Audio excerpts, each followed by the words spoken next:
នេះគឺជា channel ខ្ញុំមួយទៀតដែលទើបតែយកមកវិញវាមិនមែនបាត់អីទេអ្នកនរគ្នាគាត់តែវាផ្លេច email ផ្លេចអីចឹងណាឥឡូវស៊ឺទៅវាឃើញបានមកគ្រាប់វិញហើយមកគ្រាប់ហ្នឹងទើបតែបាន9 subscribe ទេហើយក៏ផុសតែបាន8វីដេអូដែរអ្នកនរគ្នានេះខ្ញុំផុសចេះតែផុសដែរមិនដឹងថាផុសអីទេកាលនោះយើងអត់ដឹងថាលេង content អីឥឡូវបានមួយគ្រាប់ហើយអ្នកនរគ្នា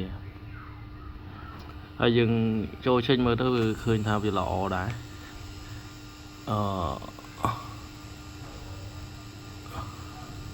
នេះណ៎គ្នា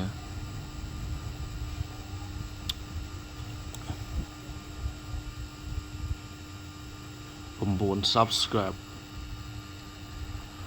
យើងcheck មើលទិន្នន័យវាមើលទុកចោលយូរហើយតែ view វានៅតែឡើងដដែលអ្នកនរគ្នាគឺ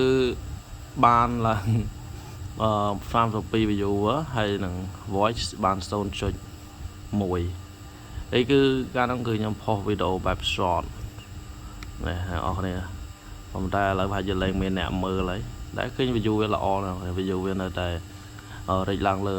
រហូតអញ្ចឹងណាហ្នឹងហើយមានតែប៉ុណ្្នឹងចែកទៅអ្នកនរគ្នា